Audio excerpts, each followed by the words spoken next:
ये देखिए, पिछली वीडियो में हमने कैसे दूरी समय ग्राफ से चाल निकालनी सीखी थी। अब इस वाली हम वीडियो में आगे की वर्कशीट को समझेंगे। ये दिया गया दूरी समय ग्राफ किसी कार की स्थिति को दर्शाता है। जैसे यह कार ए से बी तक, ये देखो पूरा ग्राफ। अभी तक तो हमने इतना सा ग्राफ ही देखा था ना, पीछे ऊपर वाली उसमें अगर आप देखें तो इतना पोर्शन था बस, खाली स्ट्रेट लाइन वाला। अब ये वाला जो ग्राफ है ऐसा कोई डिफिकल्ट नहीं है, इससे घबराना नहीं ग्राफ देख के, बल्कि इससे क्लियर होती है बात। जब तक आपको समझ नहीं आएगा तब तक आपको डिफिकल्ट लगेगा, जब समझ जाएंगे तो प्रॉब्लम नहीं होगी। ये बिल्कुल स्ट्रेट लाइन जा रही है, एक समान गति से चल रही है, बढ़ती हुई दिशा में जा रही है, इसका मतलब ये एक समान गति से चल रही है गाड़ी। ठीक है, अब बी से सी तक देखो, ये बिल्कुल सीधा हो गया, मतलब दूरी जैसे हमने पीछे बताया था, दूरी बिल्कुल सीधी की सीधी।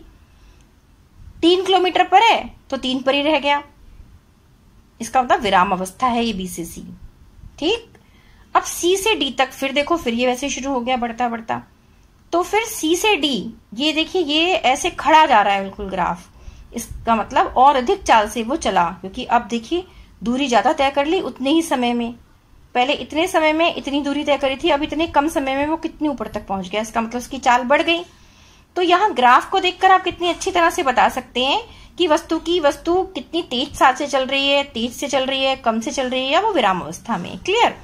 अब नेक्स्ट देखो, नीचे दिए गए दूरी समय ग्राफों में ग्राफ ए वस्तु की एक समान चाल को दर्शाता है, ग्राफ बी असमान चाल को, जिगजैग ये चेंज हो रहा है, और ग्राफ सी विराम अवस्था को दर्शाता है। ठीक है, ये मैंने आपको बता दी थी, तीनों हमने पीछे डिस्कस भी करी थी। अब हम प्रश्न उत्तर पर आते हैं कि स्वयं को जांचिए। दिया गया दूरी समय ग्राफ, इस ग्राफ पे आप बिल्कुल फोकस्ड हो जाएंगे, इसको देखेंगे। ये जो दूरी समय ग्राफ है, ये प्लीज इसको आप अपने ग्राफ पेपर पे बनाना और ध्यान से बनाना। ठीक है, ये कार की गति को दिखा रहा है, क्योंकि दूरी समय का ग्राफ है तो गति मतलब चाल को दिखाएगा, तो चाल निकालनी है। ऊपर आपने अच्छी तरह समझा था चाल कैसे निकालेंगे।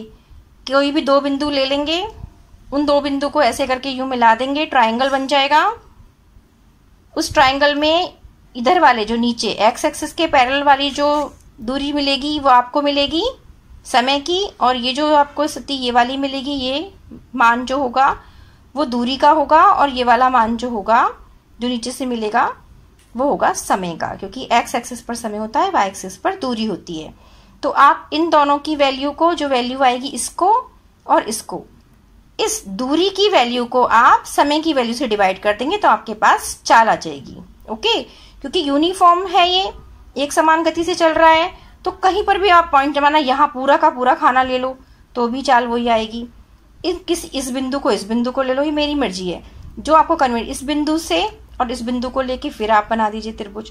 चाल हमेशा किसी भी पॉइंट से आप लेंगे, क्योंकि स्लोप की वैल्यू वही आएगी, एक समान चाल से वो चल रहा है।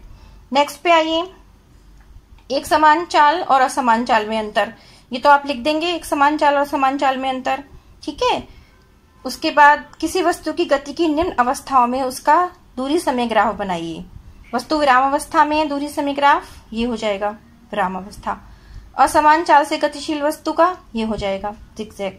यहां से आपको अंतर भी पता चल रहा है, असमान चाल में वस्तु की जो है क्या असमान समय में असमान दूरी तय करता है, एक समान में क्या होता है, समान समय में समान दूरी तय करता है। वो जितना समय अंतराल है उतने समय में उतनी दूरी का ही अंतर रहता है। ठीक है, पिछली क्लास में भी हमने पढ़ा है। दूरी समय ग्राफ का ढाल क्या दर्शाता है? दूरी समय ग्राफ का ढाल क्या ढाल मतलब ये स्लोप, इस जैसे ऊपर हमने त्रिभुज जो बनाया था, इस स्लोप की बात कर रहे हैं, वो ये ए बी, ये ढाल है। तो ये ढाल क्या दर्शाता है? ढाल दर्शाता है चाल को। ठीक है, वेग को, चाल को। तो दूरी समय ग्राफ में हमारा ढाल जो है वो चाल को दर्शाता है। ओके बेटा, अभी सारे क्वेश्चन आंसर डिस्कस हो गए हैं, पूरी वर्कशीट डिस्कस हो गई है, अच्छे से अब आप इसको अटेम्प्ट करना। Okay, thank you.